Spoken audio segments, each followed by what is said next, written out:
c'est parti live. Tu m'entends? Ouais. Parfait. Alors, donc on va commencer. Désolé, il y a eu un petit souci technique. En tout cas, maintenant, on est live. Bonjour à tous, bienvenue dans cette nouvelle session de Capital B Talks avec cette fois-ci Yves Choueifaty, président fondateur de Tobam, que nous avons le plaisir d'avoir avec nous aujourd'hui. Hello everyone, thank you for being here today. Today we have Yves Choueifaty, president and founder of Tobam in Capital B Talks with us today. It is a great pleasure for us as Tobam has been a great partner with Capital B since the very beginning. Tobam has been a pioneer in Bitcoin since 2017 in Bitcoin and since 2020 in Bitcoin treasury companies. And Yves is one of the most recognized thought leaders in France and in the world for Bitcoin. So thank In the you universe.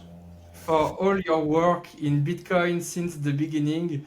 It is really an honor for us to have you as partner and have you here today in the talk. How are you, Yves, today, and what is in your mind today?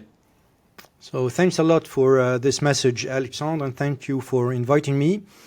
I am very happy to share some opinions and some facts with everybody that could be interested in Capital B. My thoughts today are, if I wanted to summarize it in one word, I would use evangelize. So I think we have accumulated plenty of knowledge, plenty of intuitions as well. And we try to spend plenty of our time spreading those intuitions and this knowledge. And I hope this will be another opportunity to discuss and gain some challenges. So this is what is in my mind. Yves, for the listeners, before we go in depth into the questions on your vision on Bitcoin, on the debasement that is happening on Bitcoin treasury companies on the market, could you maybe describe Tobam first for people? Yes, so maybe I should spend two sentences on me as well. So in terms of education, I am a mathematician. I have done all my career in asset management since the beginning. So my previous job before launching Tobam was Chief Executive Officer of Crédit Lyonnais Asset Management. Then I left Crédit Lyonnais at the early stage of the merger between Crédit Lyonnais and Crédit Agricole. And this is when I launched Tobam. Tobam stands for Think Out of the Box Asset Management. And the aim of Tobam is to build exposures that are not yet provided by the reference players of asset management. So what we try to do is in a nutshell, what BlackRock doesn't do yet. And as soon as BlackRock does it, we leave the room and we give them the room and we try to do something else. So the first thing we did at Tobam in 2005, I think we pioneered, together with a good friend of mine, which is in California, Rob Arnott, we pioneered the field of smart beta. Himself, he wrote in June 2005 an article called Fundamental Indexation. And ourselves, we invented a measurement of diversification. And together, we launched what became smart beta. Smart beta is now hundreds of billions, run by BlackRock and the allies. And of course, we had to reinvent ourselves when they really saturated the world with what became a commodity business. In 2013, we began exploring a new gadget called Bitcoin. At that time, my interest in gadget was the same kind of interest as I had in radio sets when I was 12 years old. When I was 10 or 12 years old, as soon as I saw a radio set, I used to dismantle it to understand how it works. So our idea in 2013 was that these claims of Bitcoins were unbelievable. We could not believe something had this kind of claim, so the idea was to understand how it worked. And after a couple of weeks, I realized we were 4 of us at Tobam owning Bitcoins in 2013. Really for small quantities, because we are curious, out of curiosity. And then when we realized we were a few of us, we began organizing a monthly dinner to share knowledge about that. Because in 2013, knowledge was scarce about Bitcoin. So we organized a monthly dinner that would take place usually in pizzerias, because there is a special connection between pizzas and Bitcoins, as you may know. And it's during one of those dinners in 2016 that I told my colleagues, I told them this is not a joke, in fact. Bitcoin is not a gadget. It is serious. And we are going to implement a bet on Bitcoin. And we summarized, so we wrote the bet. It took us a page. But since I am a disciple of William of Ockham, I used my favorite tool, Occam's razor, and I simplified the one page in half a page, then in 3 sentences, and in 1 sentence. And the sentence at the end was, one day or another, the largest asset managers in the world will propose Bitcoin invested funds to their clients. And this is a sentence that we wrote in 2016. And in 2024, I guess we won the bet. And the way we implemented the bet in 2016 was, of course, buying Bitcoin. And the way we implement bets at Tobam, it starts always with research. So we organized a dedicated team that would do research around Bitcoin and crypto. And the first job I gave this team was to write an investment thesis on Bitcoin. So we wrote a 90-page paper that represented to the French regulator.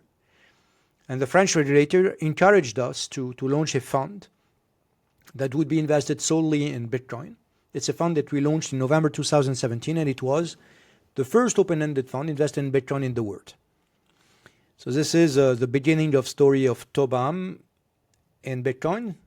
Then we explored other things. In 2020, we noticed MicroStrategy, and we invested in MicroStrategy in 2020.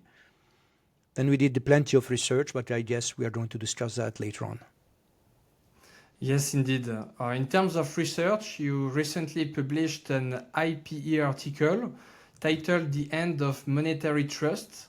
You emphasize the emergence of Bitcoin as the ultimate reserve asset in the monetary debasement. But could you share your viewpoint on what is happening in the US at the moment and how this should be taken into consideration for investors?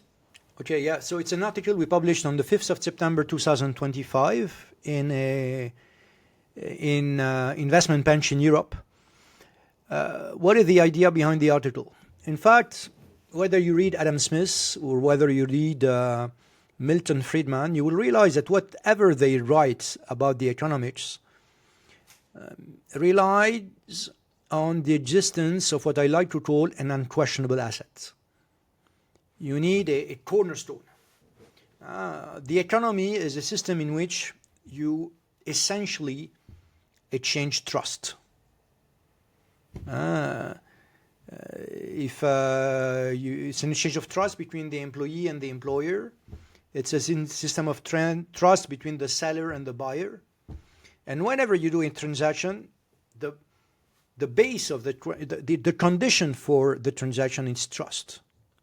In fact, it can be relatively easily proven for an economy to work efficiently, it needs this system of trust to have a cornerstone. And this cornerstone is what I call the unquestionable asset. In the past, the cornerstone of trust was gold. But there are a series of problems attached to gold. One of the problem it is that gold is not auditable. If I tell you I have 5 bars of gold, the only way to audit my claim consists into melting the gold. If you really want to audit it properly, there is no other way than to melt the gold. So it's very funny for a cornerstone of trust to be unauditable, in fact. The next cornerstone of trust after 1945 was the dollar. The problem of the dollar, it is that a growing number of people believe and claim that it is of the objective interest of the United States to devaluate strongly the dollar. One of the persons who claims that is Donald Trump himself. And if the perspective of the dollar is to be strongly devaluated, this is not probably compatible with the status of being the cornerstone of trust, of being the unquestionable asset. You are becoming a questionable asset, in fact. So this place of unquestionable asset, of cornerstone of the system of trust, is in a way vacant, or will soon be perceived as more and more vacant. And there is a small orange entity raising its hand and saying, hey guys, I'm a candidate. And in fact, the article we have published, which is called The End of Monetary Trust, the strategic case for the strategic case for preemption of fiscal expansion is really about the fact that if you make the bet that the US administration is clever and plays a good strategy, you will arrive to the conclusion that maybe they are organizing the devaluation of the dollar, and they are organizing the fact that the US is in fact appropriating Bitcoin. Today, most of the largest companies that deal with Bitcoin, the most of the actors of the Bitcoin system have a strong link to the US. And this is definitely what you would do if you knew that the US dollars was going to devaluate and that it was in the interest of the US. So it's a two-page article. I can show you the QR code to the article, or you will put it in the link, I guess. But I think it's a two-page article which we received many comments on. And this is what this article is about. And in terms of TOBAM and with this research that you've done both on the monetary debasement and on Bitcoin as the ultimate solution, and the reality that the United States government and the US economy overall is taking a big stance into the Bitcoin financial world, the appropriation, as you said. What has been TOBAM's institutional investment thesis in Bitcoin? Yes, but as well as we mentioned at the beginning, in the Bitcoin treasury companies, as you've been very early in strategy, and then with Capital B and many more. If Bitcoin is the ultimate store of value, what's your investment thesis on Bitcoin treasury companies? So the thesis of TOBAM with regards to Bitcoin treasury companies is a thesis which really looks at history. And very often I say that, MicroStrategy and Michael Saylor, they apply in fact a business model which is quite old. The business of MicroStrategy starts in my mind in 1694, when a group of businessmen met in London and they decided to create a new corporation, which business model would consist into raising capital in order to buy gold. At that time, gold was the unquestionable asset. It was the cornerstone of the system of trust. Those guys in 1694, they called their corporation the Bank of England. In 1800, a statesman in France called Napoleon organized a meeting amongst the 100 wealthiest families in France. And he told them, guys, you need to do like the English. You're going to create a corporation that will raise capital in order to buy gold, and you're going to call this corporation the Banque de France. And Bank of England and Banque de France became the most influential and the most prosperous companies in the world, until they were nationalized in 1945 and 1946. This is the first, clue of our investment thesis. The second clue of our investment thesis is a book that was written in 1976 by the Nobel Prize awarded Friedrich Hayek. Friedrich Hayek wrote a book in 1976 called Denationalization of Money. And I read this book many years after I bought my first Bitcoin, and every page I was turning, I was saying, incredible. Every single page is about the Bitcoin.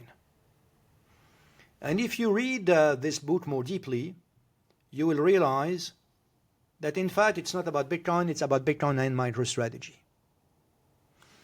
In fact, I rediscovered not a long time ago, two sentences by Hal Finney. Hal Finney is a very serious candidate to be Satoshi Nakamoto.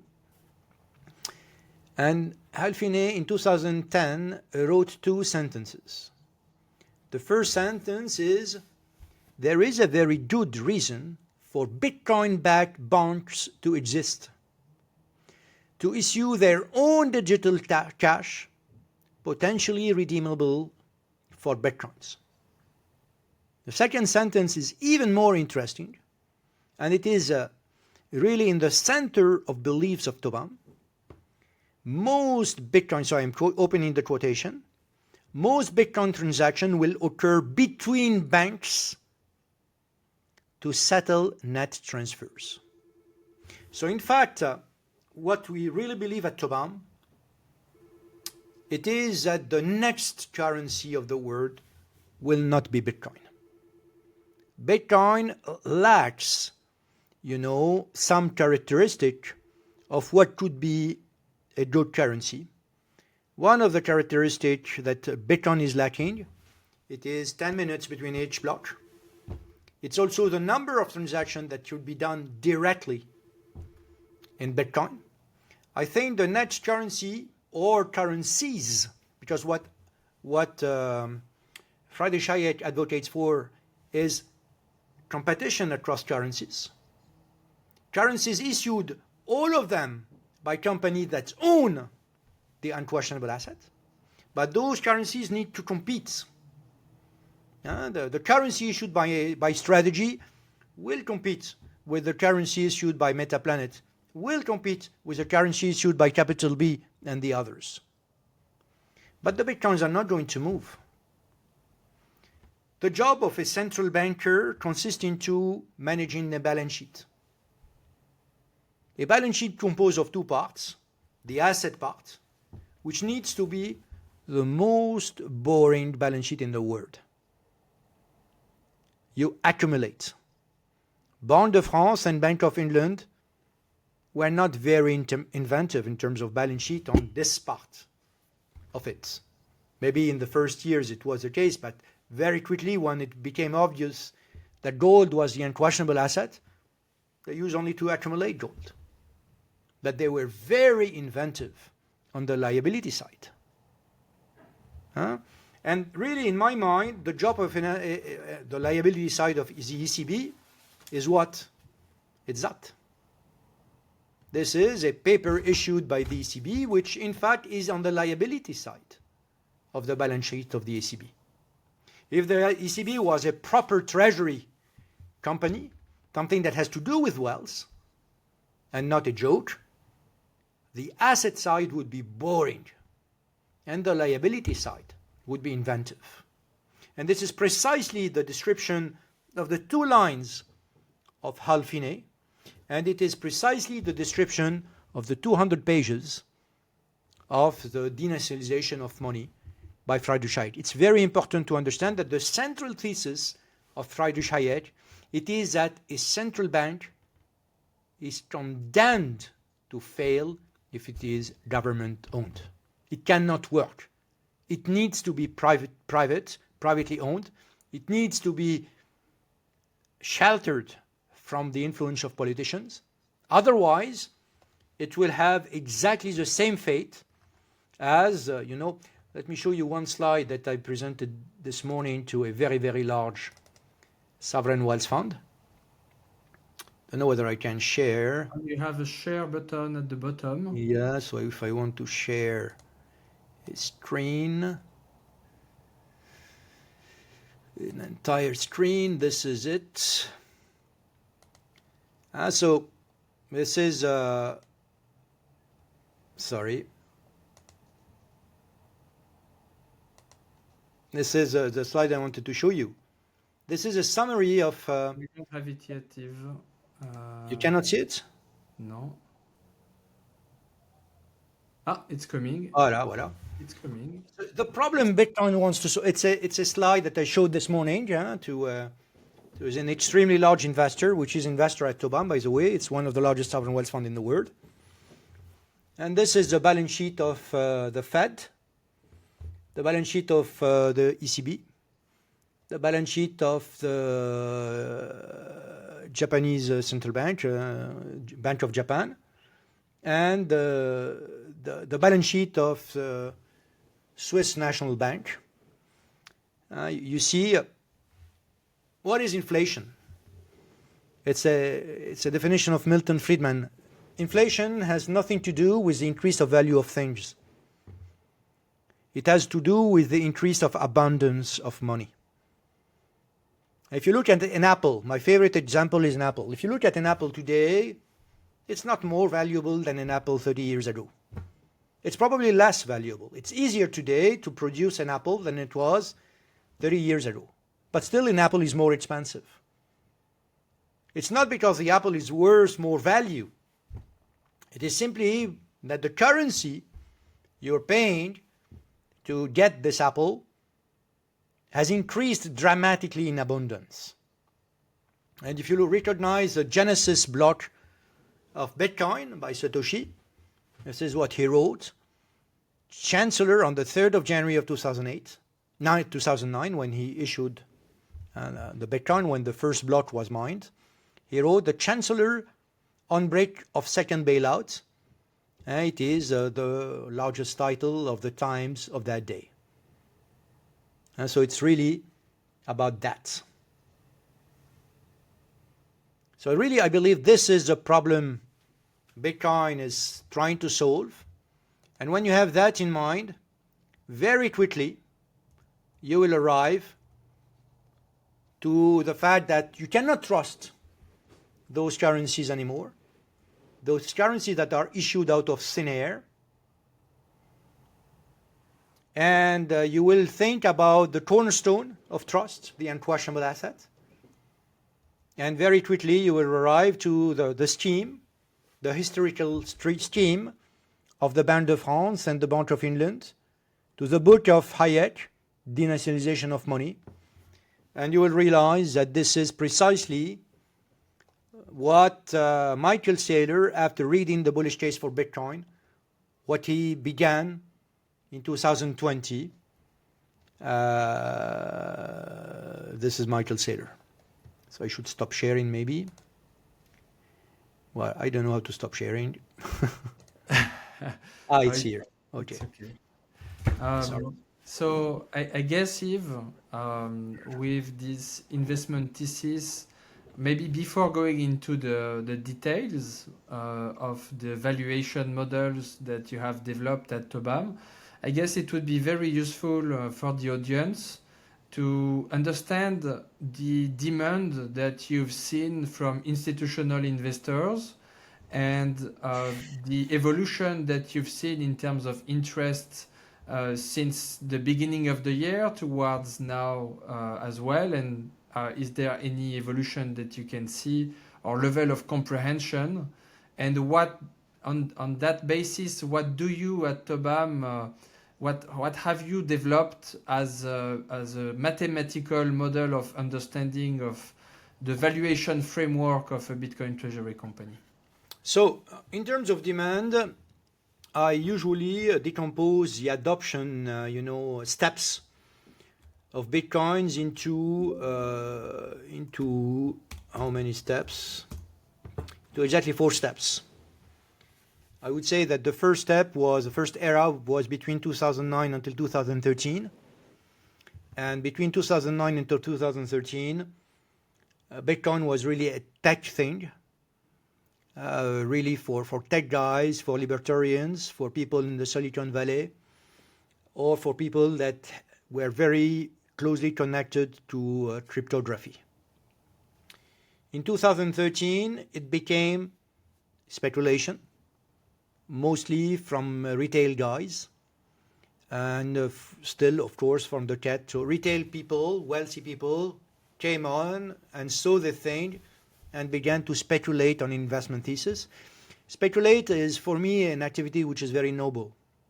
In some countries of the world, speculation, as soon as somebody pronounces speculation, you're supposed to get your cross out of your pocket and to say, vade retro satanas.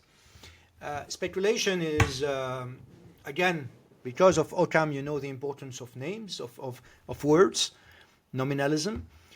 Speculation is a term that has a Latin etymology. The etymology of speculation is speculare. Speculare in Latin means to be able to see. This is why we call, you have spectacles, this is why you have spectators, and this is why you have speculators. A speculator is somebody that has a view on the future and that implements a portfolio which is supposed to take advantage of his view.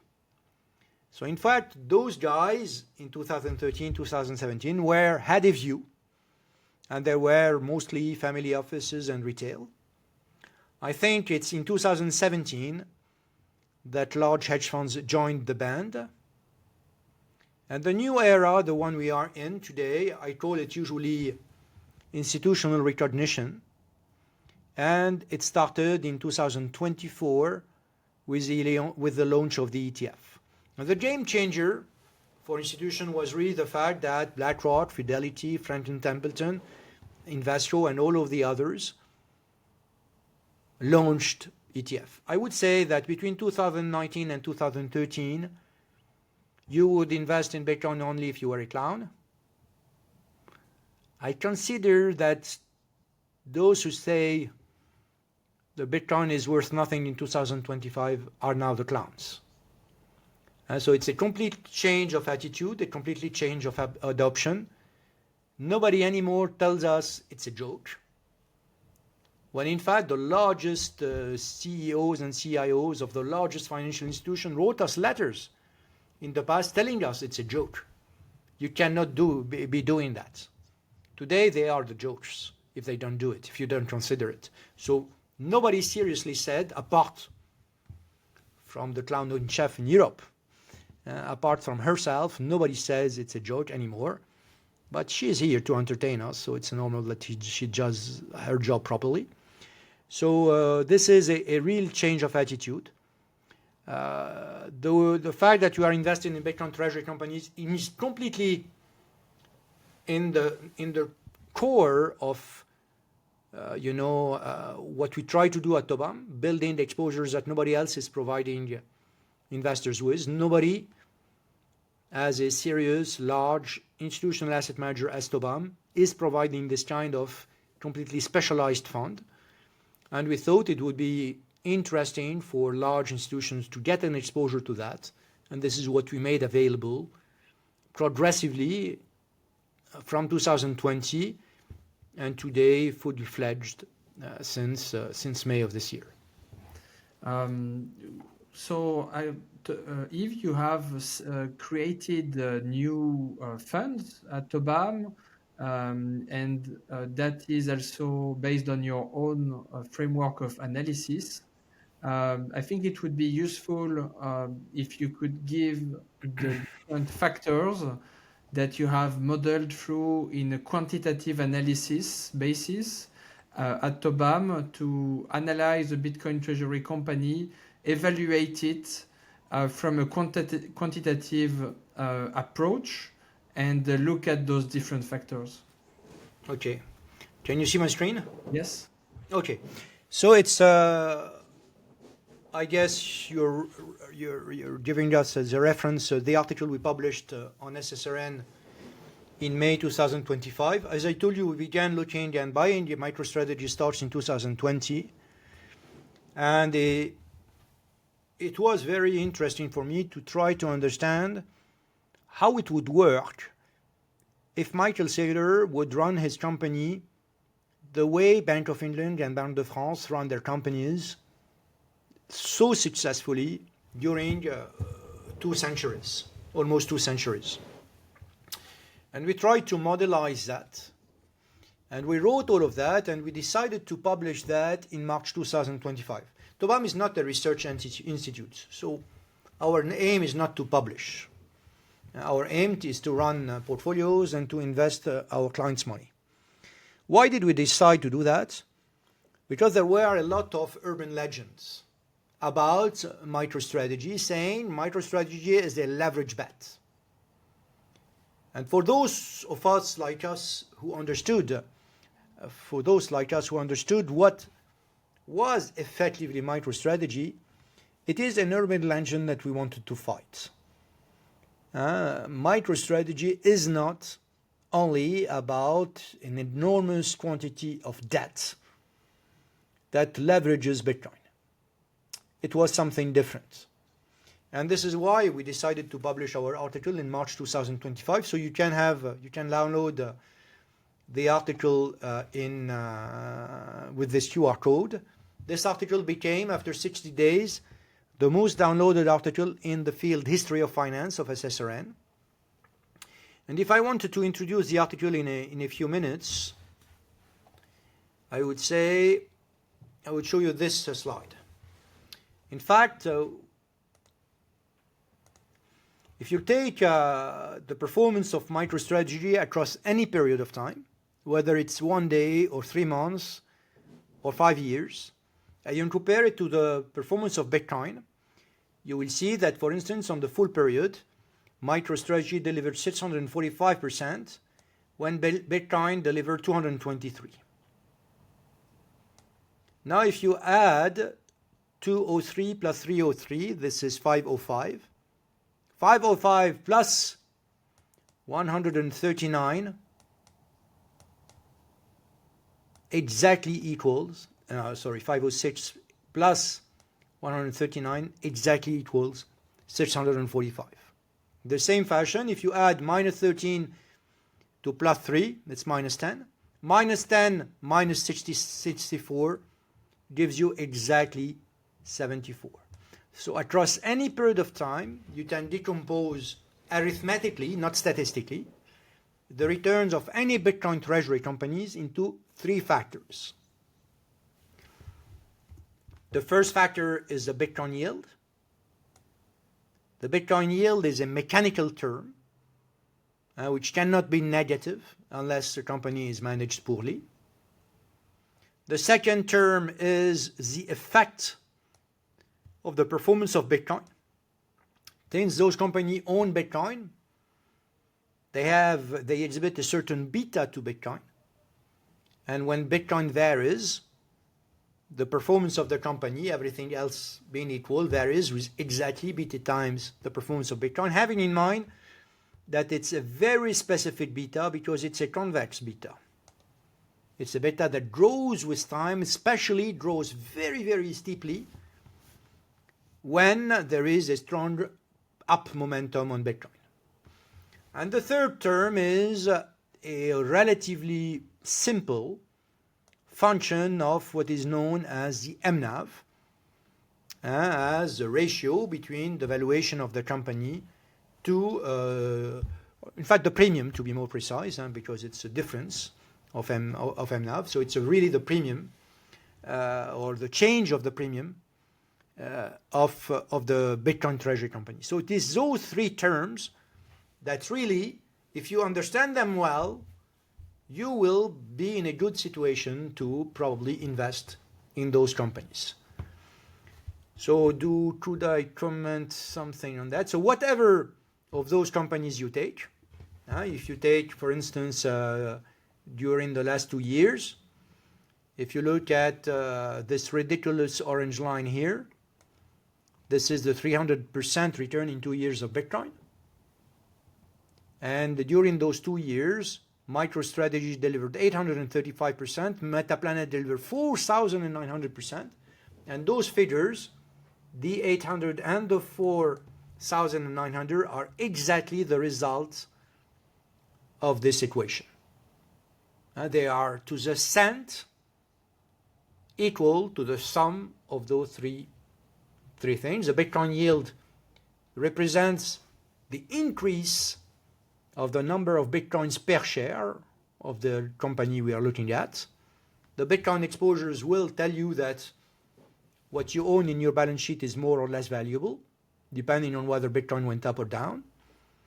And the MNAV is a very interesting term because it's completely stochastic. This one is mechanical, this one is mechanical, and this one is completely stochastic. This one is also stochastic because it's a function of the Bitcoin price, but as a function of Bitcoin, it's completely deterministic. This one is very stochastic, and it's the most fascinating of the terms. It is the MNAV. The MNAV measures how much the agents are okay to pay in addition, in a way, to the value of the assets when they consider buying a share of capital B. Some people will tell you it's a mystery. Why are they okay to pay more? They are okay to pay more the same way that the shareholder of a company called Hermes, when you buy a share of Hermes, you pay more than the value of the factories. They pay more than the values of the assets. Why? Because you are a speculator. Because you are speculating that Hermes will, in the future, generate some earnings that are in excess with a certain multiple to the value of the assets. Why would you buy capital B at an MNAV which is higher than 1? Because you speculate that capital B will generate some future Bitcoin yield, and you speculate a strong momentum on Bitcoin. And this is what justifies MNAV, and this is what justifies the very strong variations of MNAV you can see in markets. MNAV going crazy high, 23% MNAV for Metaplanet, 20 times MNAV for Smarter Web,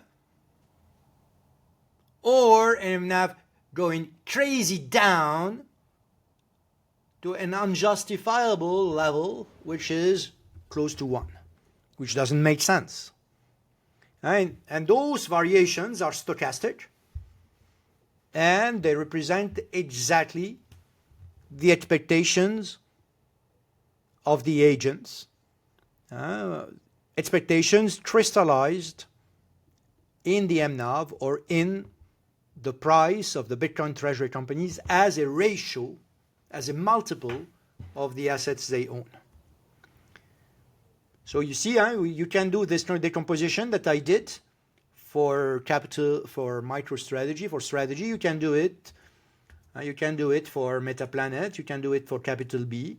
And you will see how much typically at the bottom of the crisis, of the meltdown of the MNAV, how much the Bitcoin yield has been generous for the shareholders, how much the performance of Bitcoin has been generous, and when Bitcoin produced 65%, because we have a convex beta, a beta that increases with time, this transforms from 65 to 203.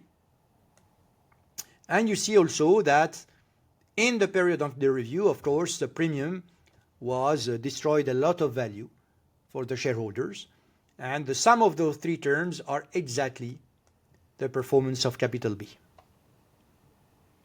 So this is the article that you can download. Okay, I cannot invite you enough to download the article. You have the QR code here. And it's free of charge.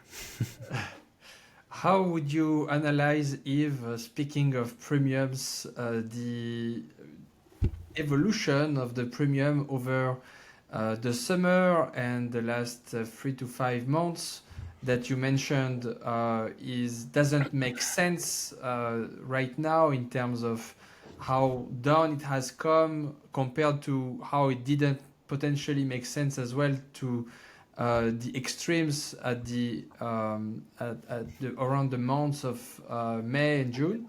So, So how do you analyze that in terms of the as I competition? told you, in my mind, the MNAV is on a real-time basis the crystallization of the expectations of the agents, of those who are active in the market. It's a crystallization of their expectation of future Bitcoin yield and future momentum on Bitcoin. So remember, we were until June, roughly, still with a crazy momentum on Bitcoin in 2024. I think that in the last quarter of 24, I'm not sure about the figure, but I think in the last quarter of 2024, Bitcoin went up almost by 100% or 80% in a couple of months. So the momentum was crazy. All of us, we thought it's a bull run, and we had an incredible disappointment. We were disappointed by the fact that Bitcoin had one of the most quiet years ever in 2025. Between January, if you look at the price of Bitcoin between January until now, in euro terms, not in dollar terms, you will see that the Bitcoin is up something like maybe 7% year to date in euro term. In dollar is more, but it's really because the dollar went down more than something else. So Bitcoin has been incredibly disappointing.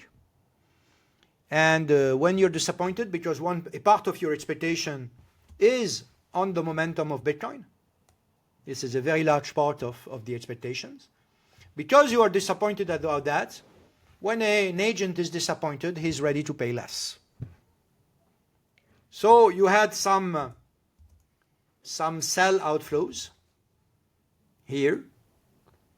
And the problem you have here, it is that some of those stocks are not extremely liquid. Which means that as soon as you sell relatively large quantities, we are not talking about really large quantity, but relatively to the volume, quantities that are relatively large, it has a huge market impact.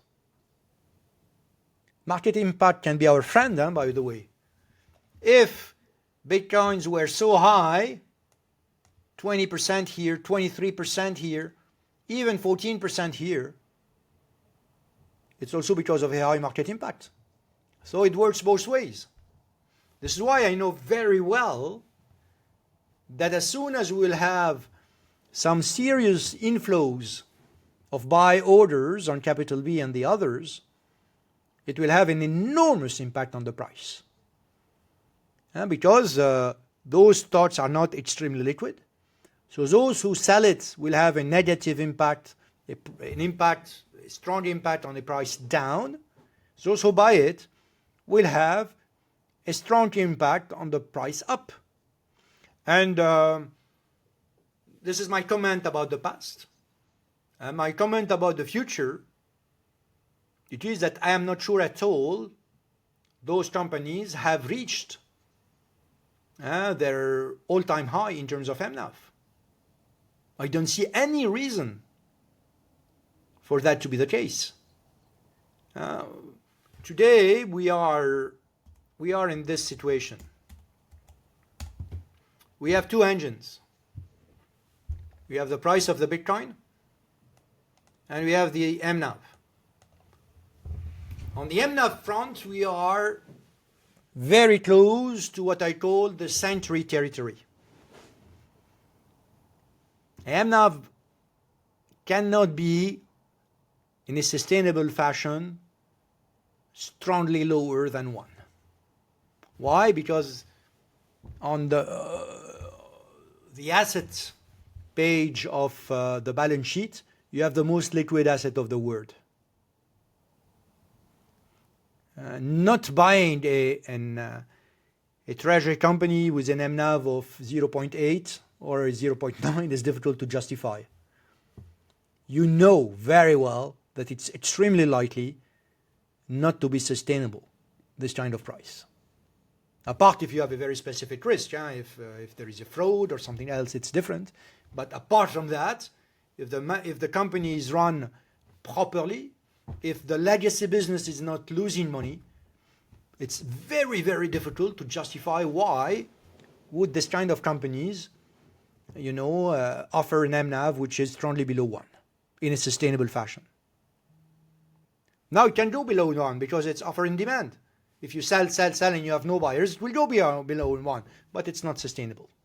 And there has been an announcement by Metaplanet, I think, today, saying, guys, if you're ready to sell the company at an FNAM which is significantly below 1, guys, we are going to buy it.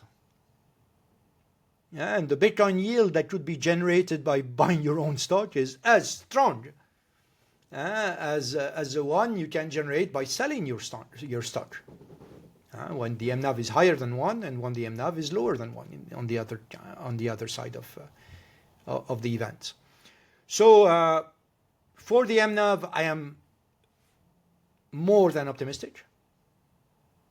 I know very well it cannot be close to 1. I believe the equilibrium MNAV is, I'm not going to give you figures, but we have studies. We know we are very strongly opinionated on what is a normal MNAV for large companies, for medium-sized companies, or for small companies. And for all of them, it's far away from the current levels we have in the markets. The other engine is what? It's the most important of all engines. If any of us is buying treasury companies, it's only because we are bullish on Bitcoin. There is no other real engine. This is the mother of all engines, if I may say so. And if I wanted to show you one slide, so what has happened in 2025? Let me tell you what has happened in 2025. Incredibly strong people began buying Bitcoins. The Sovereign Wealth Fund of Luxembourg. Luxembourg is not exactly the less conservative country in Europe. Abu Dhabi. Harvard management company, the endowment of Harvard themselves, they bought Bitcoins a couple of months ago. Those are what are usually called in the market the strong hands. They bought. How come the price is not going up? Because some people sold. Who sold? By definition, those who sold are those who owned Bitcoin a long time ago. And by definition, those who own Bitcoin a long time ago are not strong hands. It's people like me. People that are incredibly weak in terms of hands when compared to Abu Dhabi, to Luxembourg, and to Harvard. I have to confess, I'm going to tell you something personal. I sold about 4% of my exposure to Bitcoin this year. For the second time in my life, I sold some Bitcoin this year. The first time was just before COVID. Just before COVID, I sold about 8% of my Bitcoin's exposure. This time I sold 4%. I don't have any Bitcoins now, by the way. I only own treasury companies. So I sold about 4% of them. Why? I would say it's because of family pressure and the pressure I put on myself. So I sold a tiny part of it in order to take profits, because all of this money that I invested so many years ago, I need to enjoy it. I am a weak hand. The most positive signal on Bitcoin could be summarized into a figure. It's 60%, the figure. The figure is 60%. If you want to remember 2025, between January and October, with regards to Bitcoin, you need to remember the figure 60. 60 is the performance of gold year to date. This is the most bullish signal you could have on Bitcoin. The last time you had a surge on gold was in 2020. As soon as the surge on gold topped a little bit, Bitcoin price was multiplied by 5. In 2025, we have with this part of the curve. And we have this part of the curve. We are still here. We have a question mark. And we have a question mark here. Maybe it's going to continue, by the way. In that case, Bitcoin will do something like that. But as soon as it will be toppish, those who made the strong momentums of Bitcoins, the hedge funds,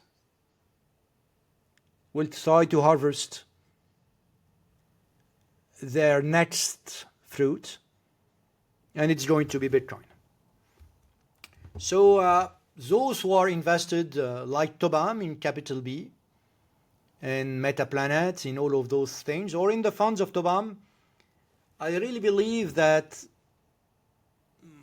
the Sovereign Wealth Fund of Abu Dhabi, which is invested with us, I told them this morning, this is you guys. You are on the Tobam surfing board,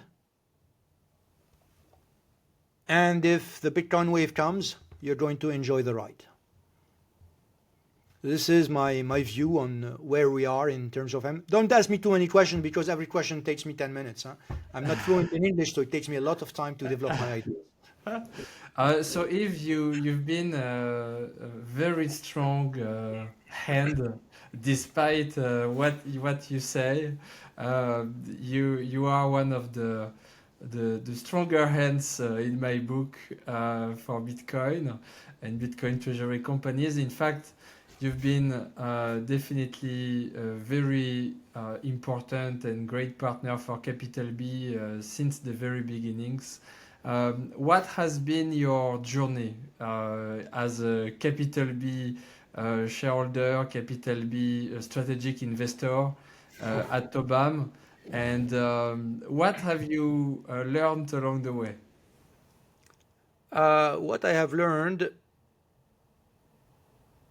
to be frank with you, you know, I hold some Bitcoins or some Bitcoin related investments for a long time.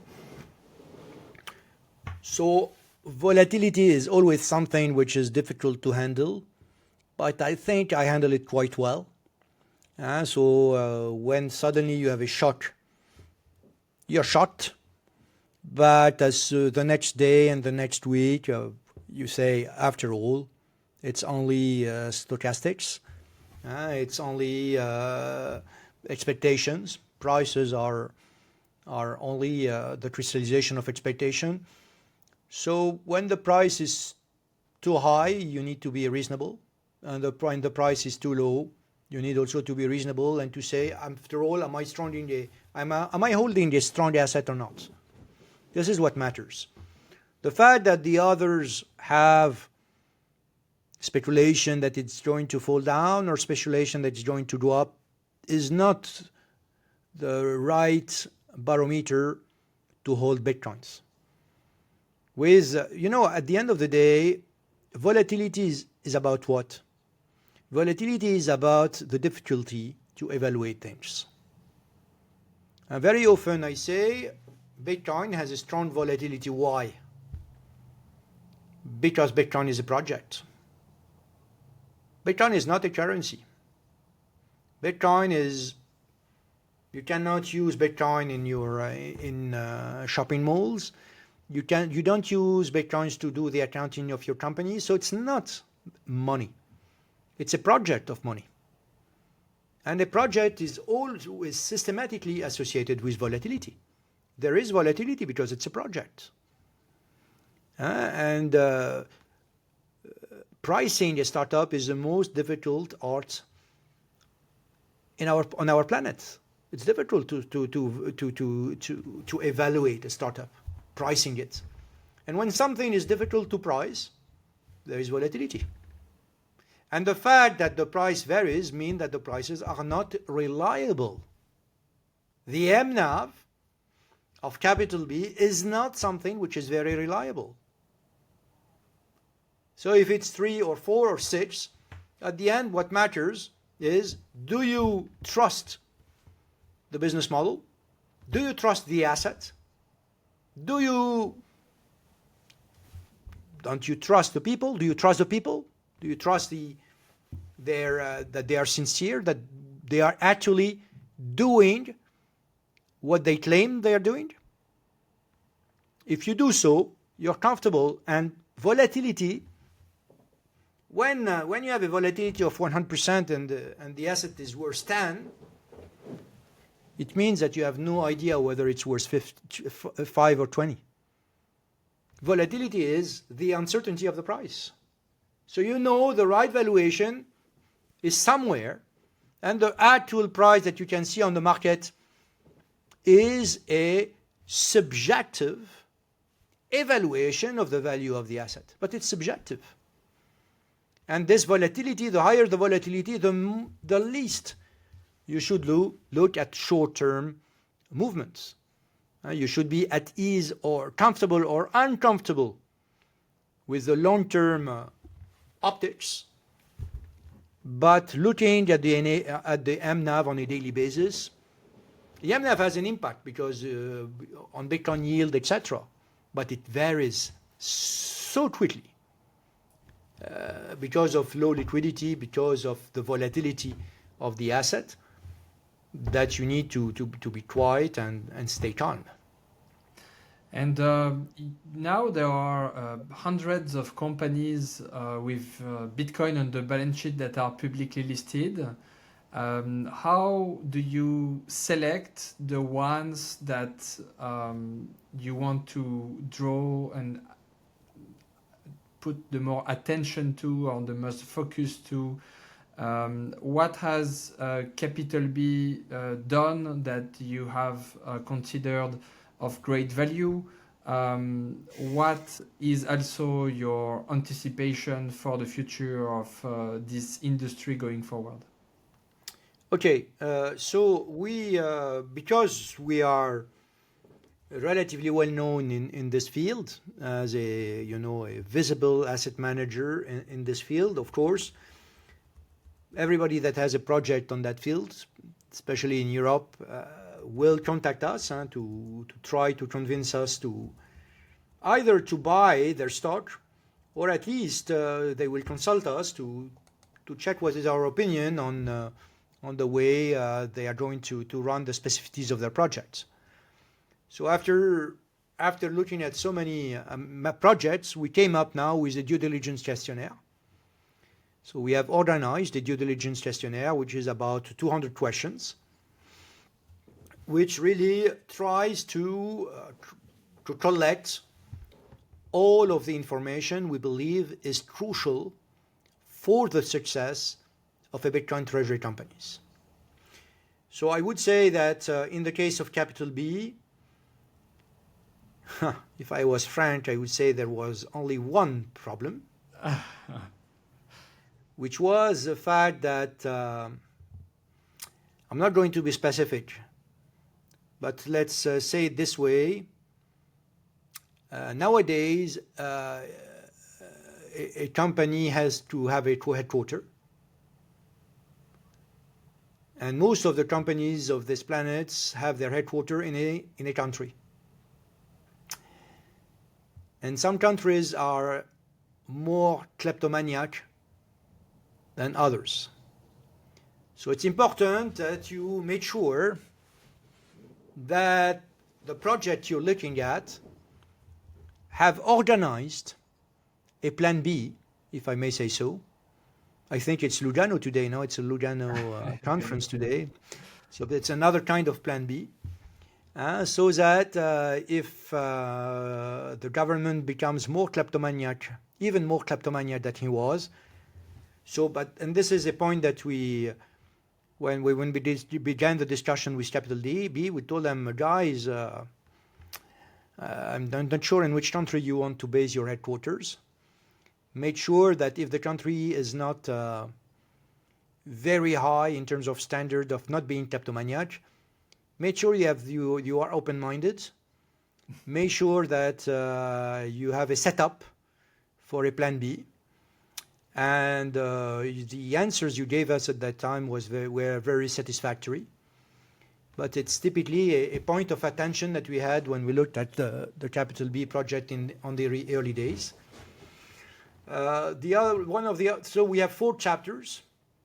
We told those 4 chapters the purity of the model.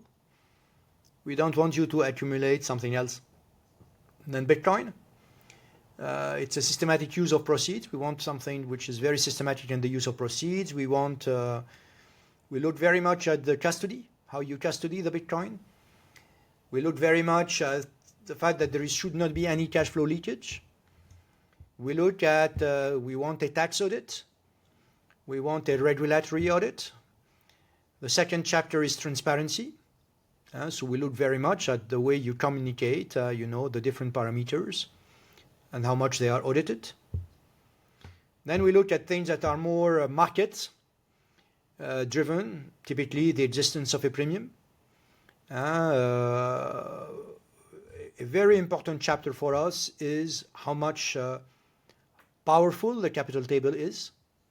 It's very important for the cap table not to be 100% retail, if I may say so quickly, because it makes it relatively fragile. So you want to have on the capital table people that are committed on the long term, and people that not only are committed, but people that are powerful. You need to have a seasoned executive team in terms of financial engineering. And if you can, you want the company to be anchored in a relatively powerful retail market, having in mind that nowadays there is only one powerful retail market, which is the US. Very powerful market. So it's a step that any growing company of this kind should have in mind to expand towards the US, but it's not something which is difficult. It only takes time. So this is my long comment again, Alexandre, sorry for that, on your question. And maybe to end, Yves, what would be your look forward for the industry and your anticipation of how Bitcoin treasury companies can gain dominance on each of their region, both in America, Europe, Asia? I had a similar question, which is a little bit different, so I am going to answer the different question first. This morning, when I was meeting with the Sovereign Wealth Fund, they asked me, but there is some kind of a crowd effect on treasury companies. How do you deal with that? My answer was very strong. The size of the treasury companies nowadays are simply ridiculous, including strategy. The market cap of strategy is $100 billion. Can you imagine how ridiculously small it is? You know, France issues, it's less than a quarter of the coupons of the French debt. France is going to reimburse, I don't know, $500 billion this year, I think, or something like that, or next year. So $100 billion is ridiculous. It's ridiculously small. It's incredibly small.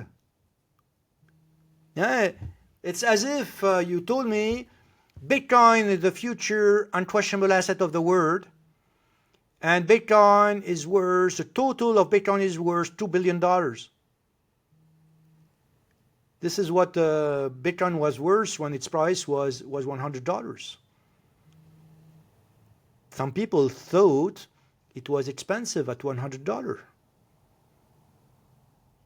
This is the future unquestionable asset. So it's going to be much, much bigger than that, than what it is today. And strategy and the elites are so ridiculously small today when compared to their future role in the global economy. So I'm extremely positive. I could be wrong. So don't trust me. Do your own research. Make your mind when you invest. The one who advises is never the one who makes the losses. when you buy or you sell, you are going to make money or you are going to lose money. So do your own research. But on my side, I am incredibly optimistic on Bitcoin and on the financial industry, which is going to use Bitcoin as, the unquestionable asset. A question for the end that we always ask is what is a message that you would have for capital B shareholders that have enjoyed the ride, both in the upside and the share price drawdowns, and now again up a bit more in the last days? What would you say to them, and So my especially the ones? sincere advice and my sincere message is don't look too much at the price. If you look at Bitcoin last year, I think the bottom price was in the region of $30,000 or $40,000. At the end of the year, it was $100,000. Price are the crystallization of expectations. It's completely subjective. The price of capital B is subjective. At any single moment in time, it's subjective. What you buy is not, don't try to market time to time the market. Obviously, today, it's, in my mind, subjectively very likely to be very cheap. But you need to be at ease with the quantity of money you have invested there. And price is not reliable. It's so much volatile that price is simply reflects the affordability at which price you can, how much you need to pay in order to buy it. And that's it, and that varies a lot. Don't look every day at the price. Be relaxed. And if you believe the figures I showed you on what is the adverse scenario? The adverse scenario on Bitcoin and on capital B is the same. Central banks being, in a durable fashion, orthodox. This is the only adverse scenario for Bitcoin. If central banks become orthodox forever, Bitcoin is useless. And that day, capital B will not be worth a lot. In another case, I think you can be optimistic on both Bitcoin and on capital B. This is my long advice. As I told you, I talk a lot. So every time you ask me a question, you take a risk. Well, thank you so much, Yves. I think people will have a lot to read between your article in French Revue Banque and in English IPE on the debasement that is happening and the US appropriation of Bitcoin overall